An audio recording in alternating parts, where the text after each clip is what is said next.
Memaksimalkan pelayanan bagi masyarakat di era digitalisasi, Kecamatan Sukarami Palembang mengembangkan aplikasi SIP-Laut dan menjadi kecamatan pertama di Kota Palembang yang memanfaatkan sistem aplikasi digital terpadu. Beragam cara kini diaplikasikan dalam hal memaksimalkan pelayanan kepada masyarakat di era digitalisasi. Salah satunya seperti yang dilakukan oleh Kecamatan Sukarami Palembang dengan memanfaatkan aplikasi SIP-Laut.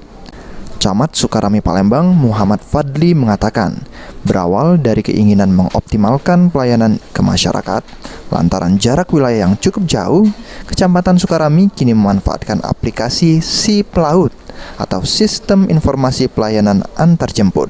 Selain dari pelayanan offline di kantor camat, melalui aplikasi yang dapat diunduh masyarakat di smartphone dan dibuka melalui website ini, masyarakat tak perlu repot ke kantor camat untuk mengantarkan berkas administrasi karena ada layanan antar jemput gratis.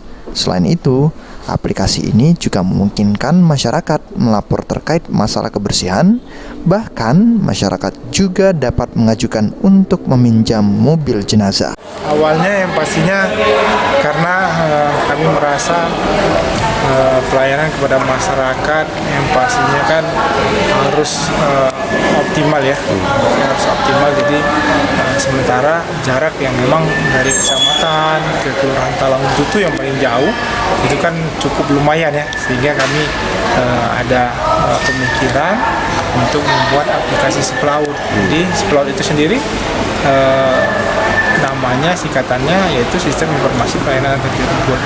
Jadi yang pertama antarjemput administrasi pelayanan kecamatan, yang kedua antarjemput terkait masalah kebersihan, jadi sampah-sampah liar bisa dilaporkan di aplikasi tersebut, dan juga antarjemput jenazah melalui mobil jenazah yang berada di Kecamatan Sukarami.